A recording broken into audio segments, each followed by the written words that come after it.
Hello, everyone. Good afternoon. We'll be starting in another 2 minutes. Thank you.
Good afternoon once again. Today, as part of the True Blue series, we'll be looking at India's capital cycle. We did one last year in November, which was an update for FY22 and bit of FY23. So we thought we'll refresh it for FY24 to see where we are in the current capital cycle.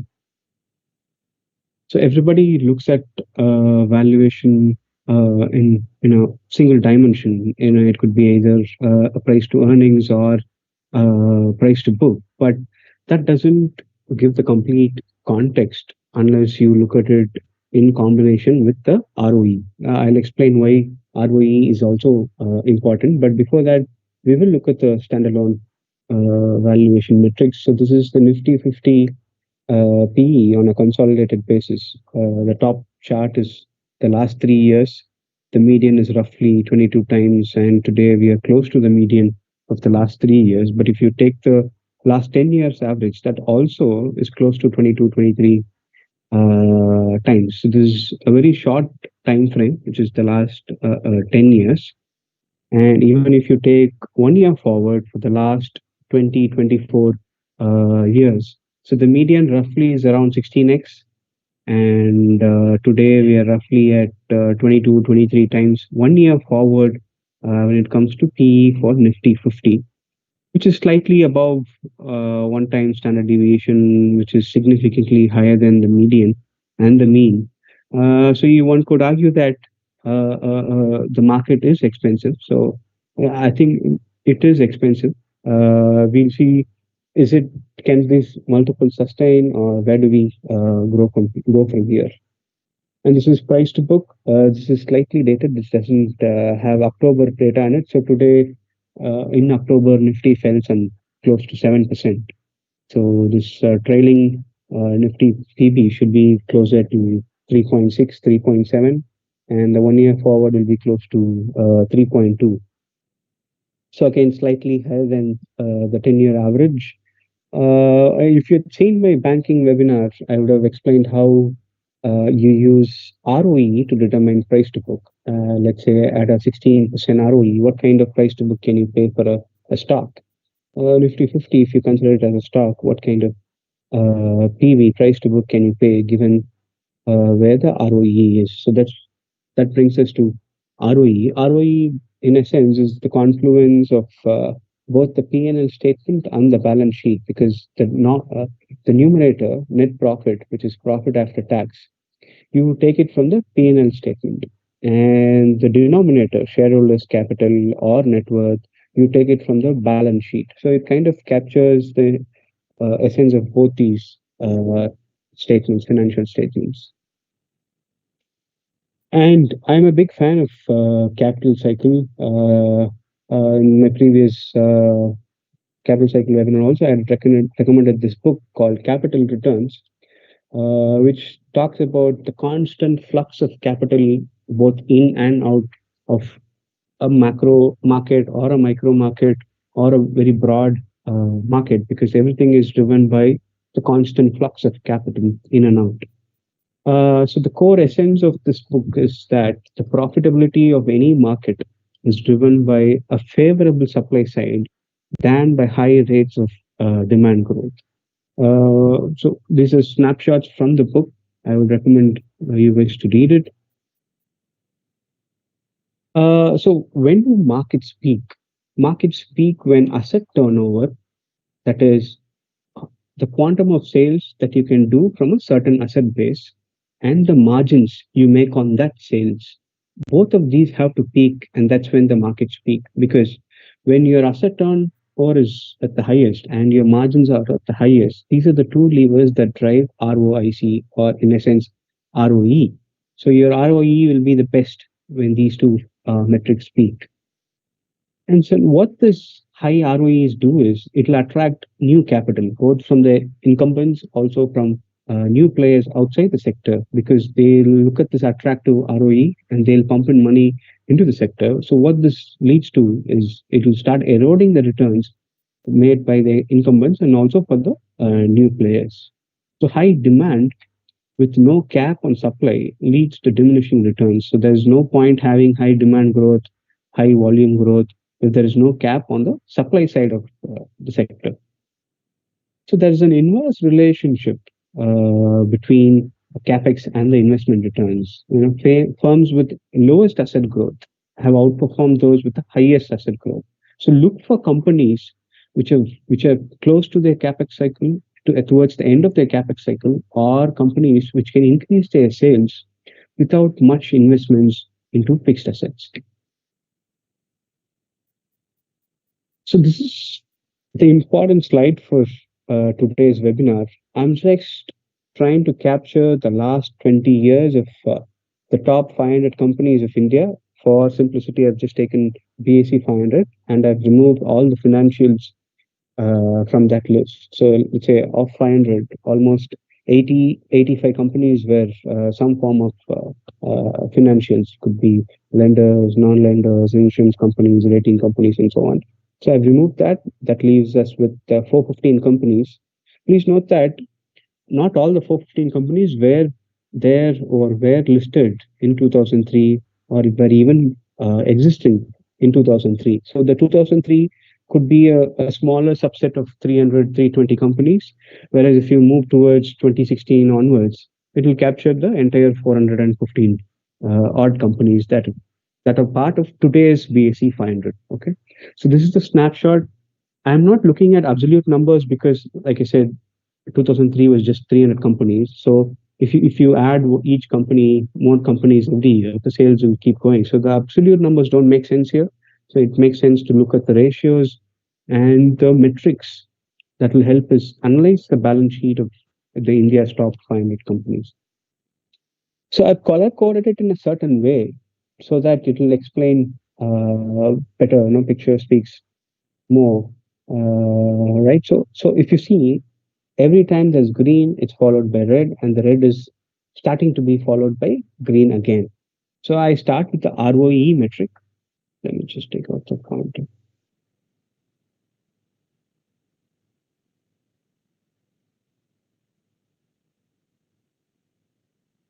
So I start with the ROE.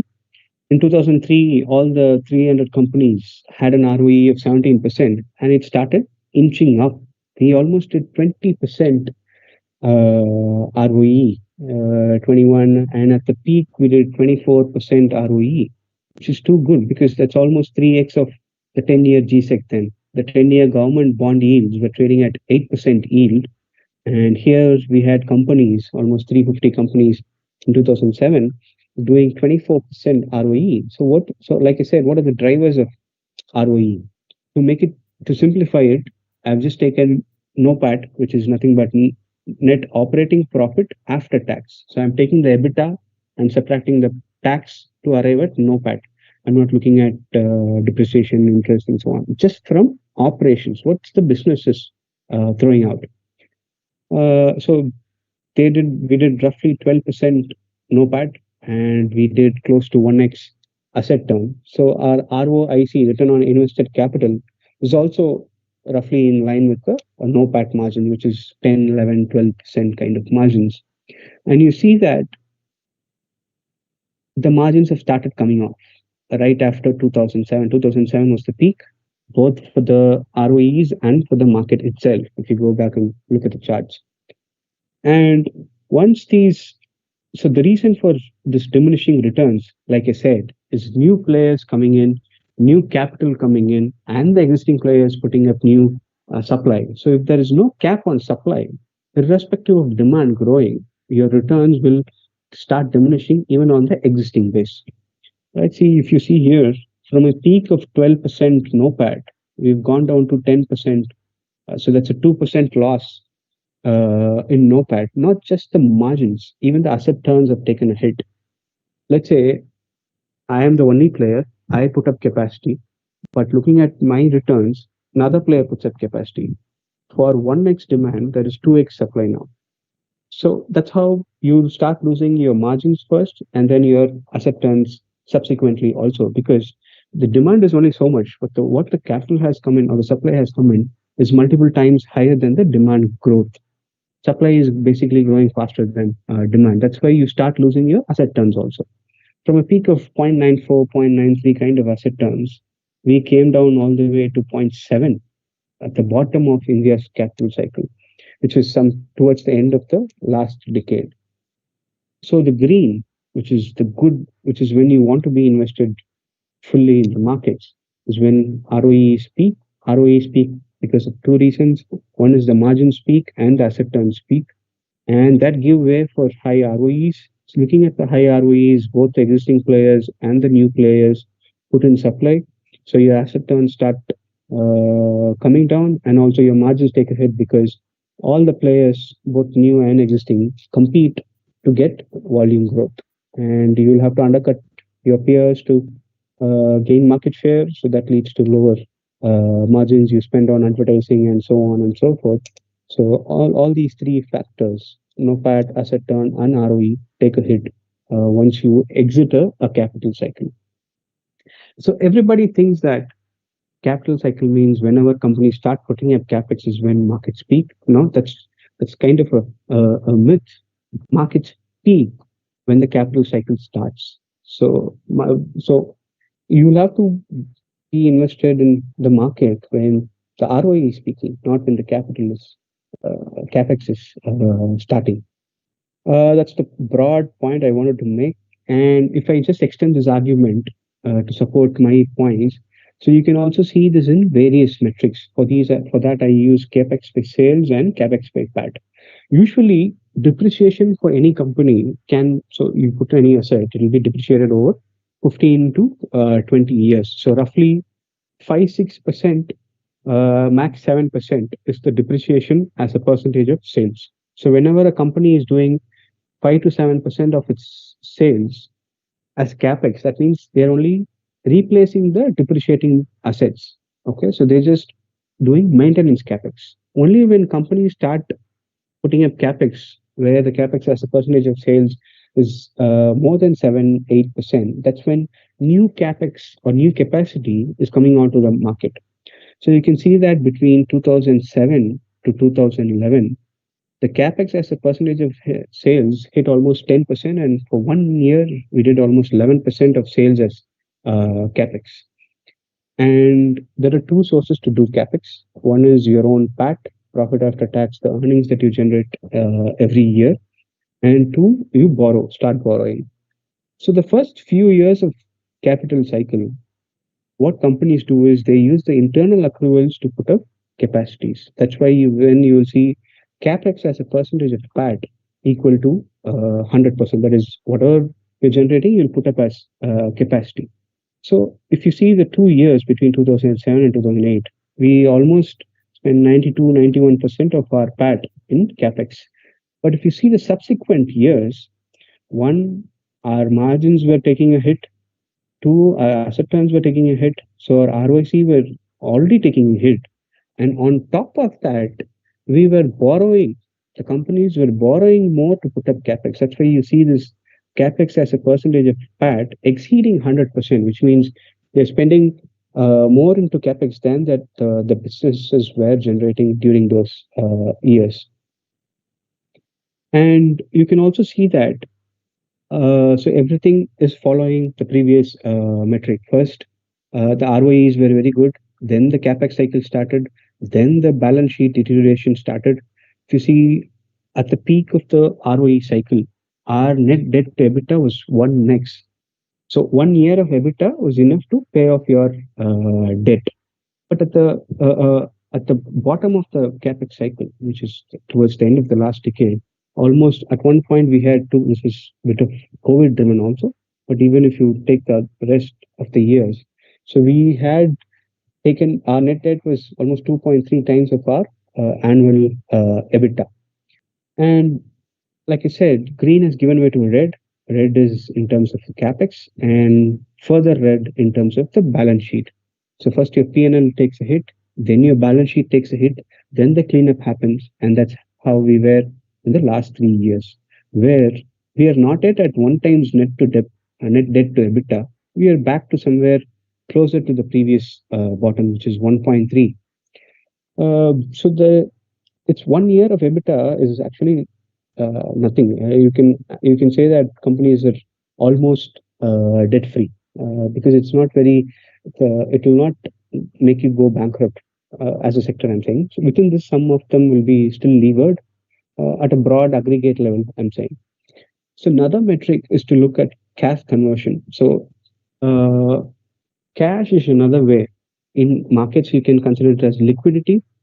When it comes to financials, balance sheet, and numbers, cash is a very good metric to understand where the participants are thinking and what they're doing, right? So liquidity can bear and bull markets can be driven by liquidity. So can capital cycle, and at the peak of the ROEs, almost entire profits will be converted to cash. Here, cash conversion is nothing but how much of your CFO, cash flow from operations, is being converted to PAT.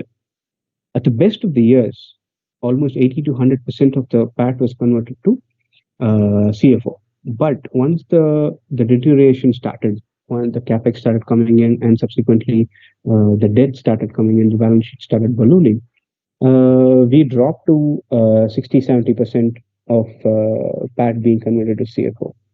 And also, only when companies are flush with capital, it could be cash from internal accruals, or it could be cash generated from IPO, cash generated from debt funding, right? So it could be any of these three sources of funds. But only when companies have cash on their balance sheet, they start to do stupid things. Their rationality kicks in. Nobody thinks rationally because they are flush with cash. They don't have to be frugal that way. They can spend on whatever projects they have. Let's say when you're short of cash, you'll want to prioritize your high RRR projects. But when you're flush with cash, you'll even take a low IRR projects because you have cash on your balance sheet. So that's what happened. If you see right from 2007, this metric started worsening even from 2006 onwards. The cash as a percentage of net worth was almost 21%, and it went up to 30%. So what do you do with all this cash, right? So you put up capacities, and that's what happened. Where Capex, that is fixed assets purchased during that year, was higher than the PAT generated by the company. Again, green gives way to red, red gives way to green. You see that we've back to normal levels. So today, cash as a percentage of net worth is roughly 15-16%, which is a rational level. And even as a percentage of sales, it will be we are at slightly higher at around 8% today. So we are nowhere in the red region, and we are nowhere near the peak region because today. So if you see, I'm already colored the no-pat margins in green. That's because something happened in 2019 where our finance minister announced corporate tax cut. So she reduced the tax rate for the corporates. So from 30 odd percent, we came down to 25.5% roughly. And that has had a 1% kicker to the no-pat margins for this cycle. So if 12, 13 was your base, 13, 14%. So we are already there when it comes to margins. We are close to peak margins. There's not much room from here for margins to go up. Maybe 0.1, 0.2, 0.3% kind of it can, but not a 1% jump is very much possible for me. It's not a given. It will be very difficult for companies to do that. So what is the only lever that we are left with compared to my previous last year's webinar is the asset turn. I have marked it in yellow because we are nowhere close to the previous peak of 0.9, 0.93, 0.94 kind of asset turns. Of course, so this 300 companies doesn't have another 100 companies that are part of the current numbers, but this is a very broad aggregate. Average of 400 companies is a good data set. So maybe this will not go to 0.94, but it can go to 0.9 kind of asset turn. And that's when our ROICs will peak, is what my estimates are, or my guesstimate is. Maybe it cannot be FY25 because with the earnings print that we're seeing is not very great. So it could be FY26, it could be FY27. I am not very sure of which year it's going to be, and also we are 1 year into the peak ROE cycle. So I was very confident in the last year's webinar, not so much because of the earnings print that we'll get to that in a bit. But I just wanted to establish that we are close to peak margins, but we are nowhere close to peak asset turnover. So that lever is still there for the markets to sustain the high multiples. I think probably that's what market is also was expecting because we has to hit the peak asset turnovers in 1-2 years. And we are nowhere close to peak net debt to EBITDA. So the balance sheet worsening will start once first you start using our own PAT generated. Like for example, this 80% has to go to 90, 100%. First we'll start using our internal accruals, then we'll start borrowing more. That's when the balance sheet will start worsening. So, and if you looked at my our reels that we keep doing for TrueBlue, I would have said that banking is kind of a relay where the baton has to be passed from personal loans to corporate loans. And for corporate loans to pick up, the Capex cycle has to pick up. And that looks like it's going to be 2-3 years away because there is companies are still not utilizing their PAT fully. We're still at 81% in FY24 and 7% when it comes to Capex as a percentage of sales. So this has to move higher to 8-9%, eventually 10%, right? Don't hold me to these numbers. These are rough approximations based on history. So first, companies will start using internal accruals, and then they'll start borrowing. Only when they start borrowing, credit growth will be pick up. So if there is a slowdown in personal loan growth and Capex or the corporate loans don't pick up, so there's this window where banks' earnings might be lower than mid-teens, It could be low double digits kind of growth for banks. So this is a broad balance sheet of BSE 500X financials. That's roughly 415 companies. So we are not there in 2006, 7, 8, but we never know. We don't know how this cycle could be different. We look at that. So 2000s, all three engines were firing: government capex, real estate, private capex. All countries had good balance sheets. China was added to WTO, and they started manufacturing for the world. And China itself had a very good robust domestic demand. In 2020s, first we had in the last webinar, I said that both government capex and real estate were firing, but capex has now slowed down. Government is focusing on fiscal deficit, fiscal prudence. But we are starting to see green shoots in the private capex. US debt to GDP is very elevated. Their fiscal deficit is much higher than ours, at 6%.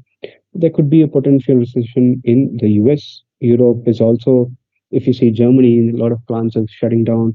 So there could be a recession in Europe as well. China seems to be that. So the first 2 years of this decade weren't great for China, but I think they were closer towards the bottom of the cycle, which we'll talk about in a bit. So this is for India. Of the three agents, two seem to be deleveraging, but this has to turn sometime, right? Both the private and the government. Government did its part in FY22, FY23, where the CAGR in government capex was significantly higher, right? And now it's time for the private businesses to pick up, to take on the baton from the government. Household leverage is rising, but it's not a threat per se, because if you look at household debt as a percentage of GDP, we're nowhere close to the peak of the other countries. We're still at this is slightly dated, 2022. I think today we'll be around 45 or upwards of 45 percentage. But China and other countries are already at 60 to 80%. So it's a concern, yes, because some pockets are over leveraged, for example, credit cards and MFIs. But as a whole, household debt as a percentage is there's still room for that to grow. So once this continues, household debt continues, and the private capex starts, that's when the capital cycle will start playing out, and the ROEs will start deteriorating. So this time is different. So where will reinvestment happen? At this point in time, the visibility of demand is low because of the global environment. We're also seeing consumption taking a hit in India, at least the lower strata of consumption. Premium is still doing decent. I just read an article that overall smartphone sales in Q2 was just 3%, but premium smartphone sales was 12%. So that's the kind of divergence we are seeing within consumption. Energy transition capex is a given and is happening. That will continue for next 5, 6, 7 years because that's inevitable. Infra, to some extent, was driven by government, which can taper off in FY25. Already, I'm reading articles that Jal Jeevan Mission is not actually a success, and government might think about it. So there could be others. There will be other, let's say, semiconductor-driven capex in addition to the energy transition, or some other infra sectors might come up. So demand might be good enough to reinvest internal accruals. What if it is not enough to re-leverage? So that's still out there. We don't know how it will play out. And what about the rest of world demand for us to manufacture and export? So what if countries start putting up capacities on their own in the name of deglobalization? Because you see US putting up tariffs on China. So the US government wants everybody to move to US and to set up a plant there or in the vicinity, let's say Mexico or someplace. So can India leave this capital cycle? Some possible situations that could play out. It need not, but I'm just trying to think out loud how I'm seeing it. So leveraged companies will repay debt to prepare for bad times with better capital structure. If you take the steel sector, if the current scenario continues, JSW and Tata Steel will be doing 16-18% ROE. Despite doing that, they'll be adding capacities from their internal accruals without borrowing. So you might even see a debt-free company, debt-free steel company, for the first time at the end of this decade, right? Because they're making so much internal accruals, cash flows. So they're trying to pay off their debt, and they're already at a very low debt compared to the previous steel cycle. They're just waiting for China's situation to improve for them to put up additional capacities. And the debt-free companies will pay higher dividends or do buyback to improve their ROE. And we also saw that once companies are flush with capital, they start doing stupid things, irrational things that will force them to do mergers and acquisitions and or diversify. It could be new segments, new geographies, new industries. For example, there's a company called Archean Chemicals, which is into commodity chemicals, bromine salts, and so on. One, they're getting into a new segment, which is a derivative of their bromine business, which is battery-related products. But they're also getting into semiconductors, which is a complete diversification for them. So they acquired a UK company, stake in a UK company, to get the semiconductor technology. And Indian companies will buy global companies for technology, for bypassing regulations, for deglobalization. We saw Gokuldas Exports buying a plant abroad. We're seeing CG Power buying a company for semiconductor design. Now Archean has bought one. So a lot of these, any of these combinations can happen. And export-facing companies, in order to compete with China, they'll have to put up capacities to get the scale. And or so history might repeat. It need not repeat, and it might just rhyme. Because why do I say that? Because it might be the manufacturing boom, but it might not be power and infra. Again, it could be EV, electronics, defense, chemicals, pharma. More importantly, the duration of cycle could be very different, because if companies had learned their lesson, not everyone will rush to put up capacity. They might put up modular capex and not everything in single shot, which will extend the cycle. So instead of, let's say, 2005, 6, 7 was the peak ROE. This year it could be 4 years, it could be 5 years of where we can see the peak ROE sustained. So you never know. The other way is cycle could be shorter too, because of private equity, because of multiple reasons, or because of PLI and so on. Companies might put up capex in a single year or 2 years. So one example for the duration getting longer is SAIL, Steel Authority of India. They are operating at almost 90-95% capacity utilization for the last 2 years and third year running, and they still haven't put up capex. Their next capacity, I think, comes online only after FY26. Right. So even if you go through their con calls, also they're saying that we have burnt our hands in the previous cycle. We don't want to do that again. So companies know that they've made some mistakes in the past, so that might increase the length of this capital cycle. Also, last cycle did not have much exports. We can be major exporters this decade, and it could also be a broad-based cycle. So even consumption can participate in the cycle, as exports will create new jobs, but some of it also depends on the IT cycle. Not the typical consumption, but the high end premium consumption. And one more point of diversification, new geographies is, so I think we had covered Indigo in one of our previous webinars. Now Indigo wants to go global, so not just manufacturing companies, even service companies based out of India can take their services to the global customers, global markets. They will be starting new flights for global routes. So the broad point, or the main point, is if ROE stays at elevated levels, even if demand doesn't come back strongly, companies will have strong cash flows. So that could lengthen the duration of how long can ROE stay elevated, and market will overlook a demand slowdown if it thinks that ROE can stay elevated. So high ROE is always high P, and that's why you see the elevated multiples in the last few years. So of course there are risks to this thesis. So the broadly three buckets: earnings, liquidity, and macro. Earnings, if you've seen my last webinar, so post COVID, what had happened was all the analysts had kept on upgrading their estimates every passing quarter. For example, this light pink line is FY22's estimates. We started somewhere around 600. Analysts had to keep upgrading because companies were posting better numbers all the time. And we ended eventually at 700 rupees kind of EPS. FY23 was inflation driven. Despite that, we started somewhere at 750 and we ended close to 800. So analysts kept on upgrading their estimates throughout. And same with FY24, we started at 917, we ended at 990. Probably FY25 could be the year where we are already seeing downgrades. If you see Q2 results, I think only some 3 Nifty 50 companies had upgrades to their estimates.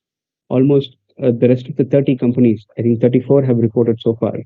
31 had earnings downgrades for FY25. So that's why we've gone from 1070 rupees EPS for Nifty 50 to 1035. And FY26 so far has broadly been flat around the 1200 rupees EPS mark. So this FY25, is it a one-off year where we have a earnings degrowth, or if not a degrowth, at least a slowdown? Instead of double digits, we are expected to grow this. So this 990 to 1035 is roughly a 5% earnings growth. But FY26, we're expecting, the market is expecting a jump of almost 17% year on year in Nifty 50's earnings. So what is giving the analyst and the market this confidence?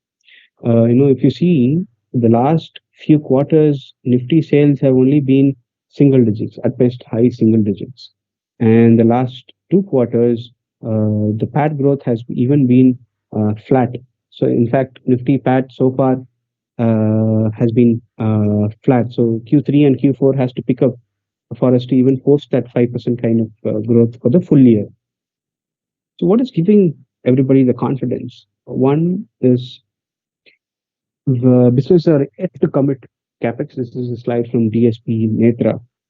This is, of course, another way to look at things, similar to how I showed the BSE 500 balance sheet. They've also taken BSE 500 and they're calculating the BSE free cash flow as a percentage of GDP. So this brown line, dark red, brown, maroon line, it's the BSE free cash flow ex BFSI as a percentage of GDP. If you see in the previous cycle, expanding profits were recycled into the economy through higher capex. Now the opposite is happening. Higher profits are not being recycled into the economy. So this has to change, right? This cannot continue forever. So this brown line has to tend towards zero, and that's when we'll see deterioration starting to happen. So that's why analysts and the markets are bullish that some maybe a few quarters down, the private capex has to start. And this is another metric, capacity utilization.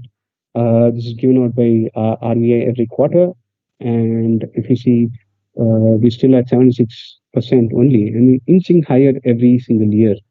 But this is nowhere close to the peak of 85% kind of levels. And we are seeing green shoots in the private capex. So based on the RBI bulletin data, so FY24 saw the highest number of projects being sanctioned by banks and financial institutions, and that has inched up significantly, even in terms, both in terms of value and the total projects. That's the number of projects announced. So a rough estimate for Nifty 50. So ROE today we are at 16%, but we already saw that if the asset turnover inches towards 0.9, there is scope for these same set of companies to do 20% kind of ROE. Okay, I think probably that's what market is expecting. That's why we continue to trade at upwards of 20x. And EPS growth of 17%, roughly 15 to 17% expected for FY26. So even if you say that ROV will not expand to 20, it will stay at 16%. And your EPS is growing at 17%. So then 17x is a fair estimate for PE for Nifty 50. And at 1,200 rupees EPS for FY26, Nifty 50 can trade at 20,000 to 21,000. So which is just another, at worst case, I'm talking about the worst case. Okay. So Nifty can fall to 20,000 to 21,000 in the worst case. That's just like 12% from here, 12 to 15 odd percent from here. So in that regard, Nifty 50 is slightly expensive. But if you consider the last 10-year average PE of 20x, so 20x into 1,200 is 24,000, which is where Nifty 50 is today. So it's fairly valued if you consider the last 10-year average of 20x. But the expectation is that this ROE, before peaking, has to hit a 20% kind of levels, which we saw in the last cycle. Probably, we don't know if that will be 26, FY26 or FY27. That's difficult to predict. Another risk is liquidity. The recent fall, you could say it's because of the slowdown, you could say it's because of other reasons, India specific reasons, but one big reason for the recent fall in the markets in October is the 9.4 billion sales by the FIIs. And this is completely extreme moves because just the previous month they had bought $6 billion, and the very next month they've sold almost close to $10 billion. This is kind of slowing a lower number because of the primary flows into the IPOs. So if you take that off, and if you just consider the secondary flows, this number should be much higher. And only twice have the FIIs sold much higher than this. One was 2022, roughly 2 years ago, and the other year was 2008, which is the global financial crisis. So there is still room. This 9.4 can go to 13 or even 17, because this 9.4 billion as a percentage of the market is just, I think, 1% of the holdings. So we still have room there, and we never know. So the big divergence here, one month they buy $6 billion, the other month they sell $9.4 billion, is because of China. So the India West China conundrum for FIIs. So on the left is India's equity return on equity. So today we are roughly at 16% ROE, which is what I also showed from our India, the BSE 500 data. This is by Alethea Capital. And so India's ROE is nowhere close to the bottom. Okay, let's be very clear about that. So this is not the right time to enter a market. You could hold on to your existing questions and so on. But if you look at China on the right side, they're close to the bottom. Maybe this from this 10.6, they could go down to 9% ROE, which is what India did in 2019 and 20. Okay, so the China is like maybe one max 2 years towards the bottom of the cycle. So it makes more sense for FIIs to go to China than India, because China is where India was in 2019 and 2020. Okay, so because the bust has happened, now there will be some consolidation happening in China, and then the uptick, classic profit uptick will start soon in China. So that's one reason FIIs have been exiting China, not just the absolute valuation expensive of India.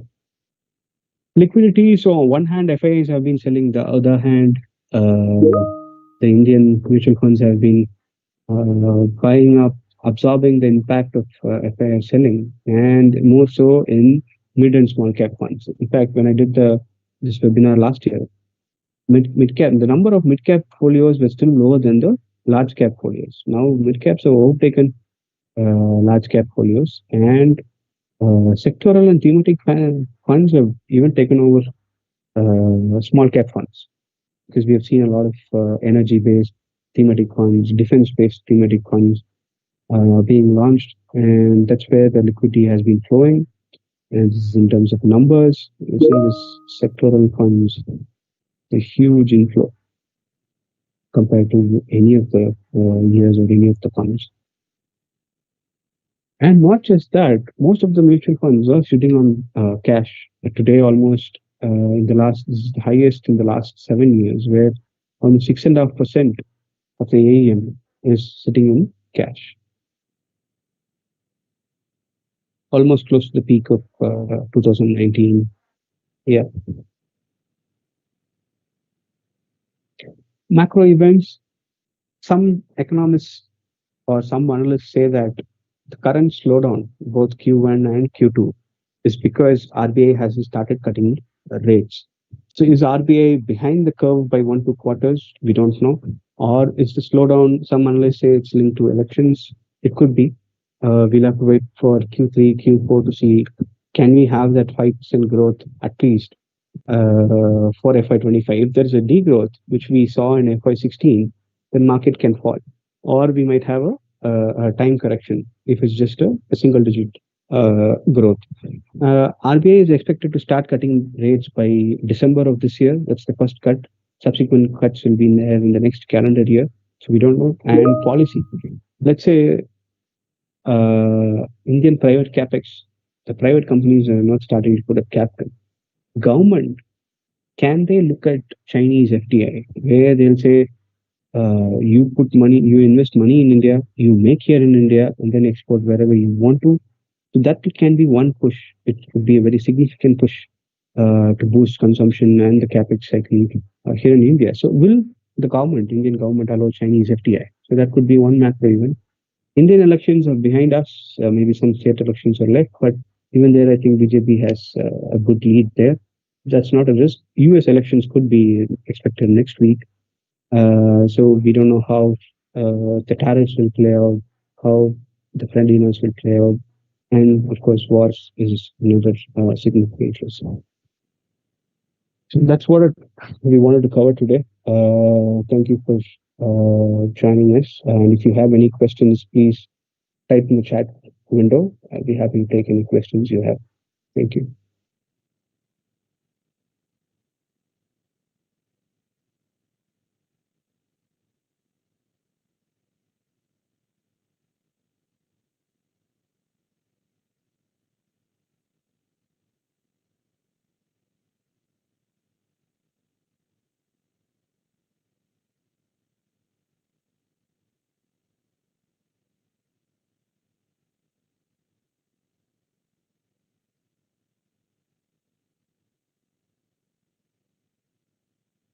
The chat option is there at the top of the window. Thanks for an informative session. It was quite a lot of data points. Thank you, sir.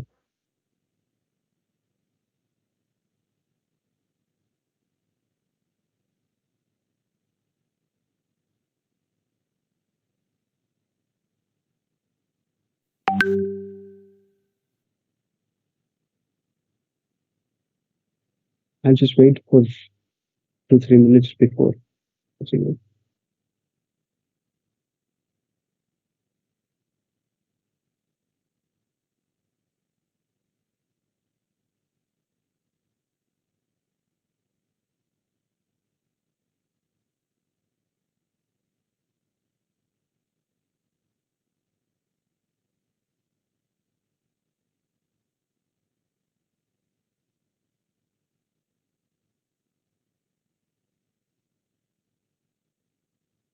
How to see the battery gigafactory investment by companies? So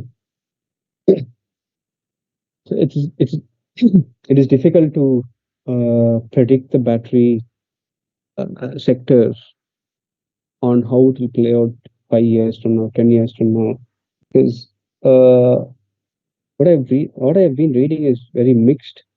Because by the time you, let's say, an Amara Raja or Exide put up a capacity for battery, and by the time project comes online, which usually takes 3 4 years, if the prices of batteries decline, the ROEs or the IRRs that they had factored in, say 18%, 20%, will not materialize. It will be closer to your cost of capital, say 12, 15%. Worst case, it could even be lower than your cost of capital.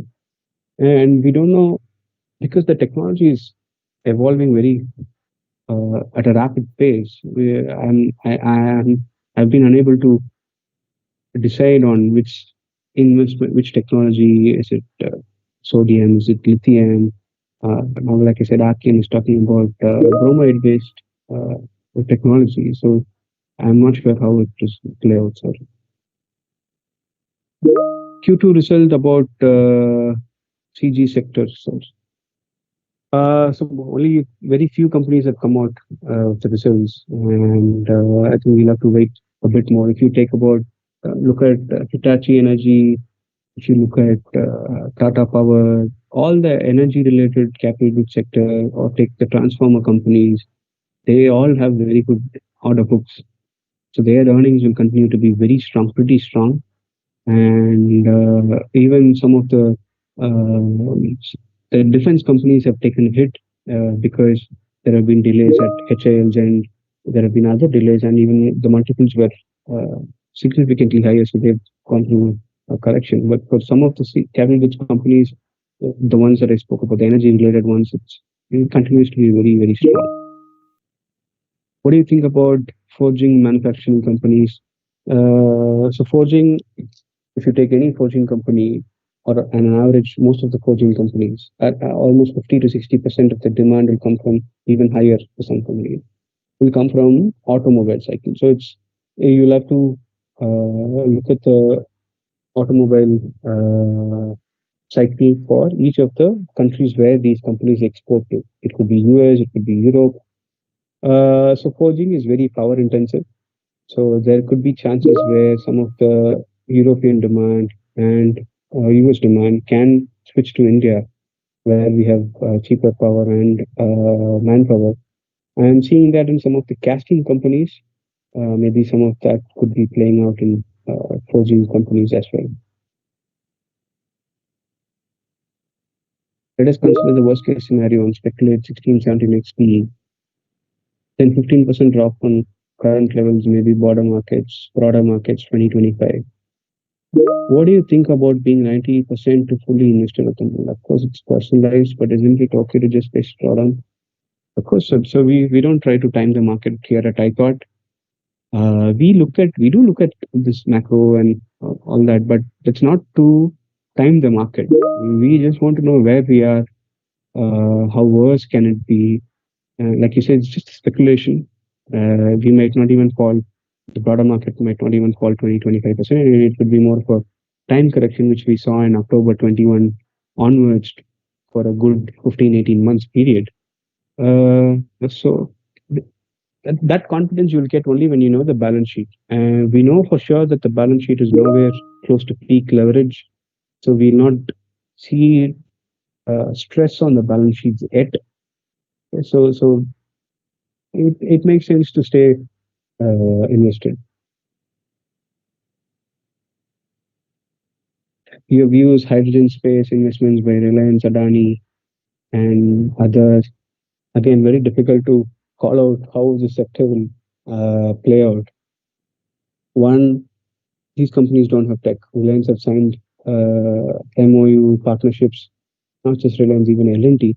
In L&T, in fact, in the latest call said that they'll increase their capacity to 1 gigawatt for hydrogen electrolyzers.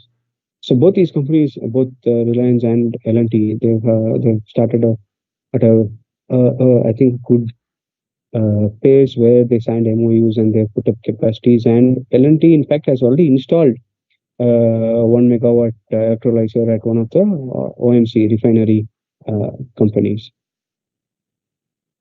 But these companies are so large that just the electrolyzer will not move the needle for their earnings. In fact, if you take off all the Reliance new energy investments, it could be solar, it could be hydrogen, right? If you put them together and project FY28, even in FY28, it'll add some 6 to 8%, at best 10% to its earnings. So that's the contribution from the new energy space for Reliance PAT, at best 8 to 10%. What about solar energy, currently installed capacity and any new capacity added in this year? So I think today we are roughly adding about 20, 25, 30 gigawatts of solar. I think it will be close to 20. I think we'll have to take this to some 30, 35 gigawatts every year for us to. So, National Electricity Plan 2032 has been released by the government, the Ministry of Power, which states we have to add a certain amount of power, renewable power every year to meet the peak demand. So today, I think roughly we are close to, I'm not very sure, I think we are close to 150 gigawatts solar, and this 150 gigawatts has to go to 300 gigawatts.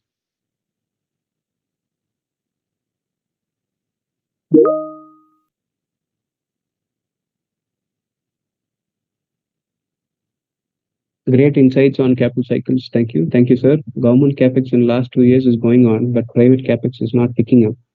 How do you see this mismatch? So that's how this capital cycle is different from 2003-7. There, all three trinities were firing: personal, household, government, private. Here, government fired for 2 years and it kind of tapered off. It's is tapering off. We'll have to wait for FY26 budget to see how how this new government is looking at capex for the next 4 years till the end of their term. Household leverage is continuing because of the growth we are seeing in personal loans and real estate cycle. But private capex, I think they're being a bit measured in their capital plans, projections compared to the last cycle, probably because of the lessons that they've learned, or they're not seeing a conducive environment to put on capex, probably because global environment.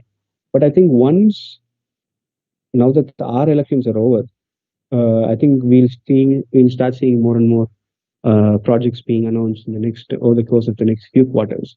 And once US elections are done with, we can start seeing more and more private capex being finalized and put on for execution. I think they were just waiting for some kind of confirmation or some kind of push. And so one risk could be Chinese FDI. If that's allowed, Indian companies will have to spend to match their Chinese counterparts or peers. Let's say today Chinese FDI is allowed. That could spur an investment in EV and battery by all these Chinese tech players, BYD, Xiaomi, and so on.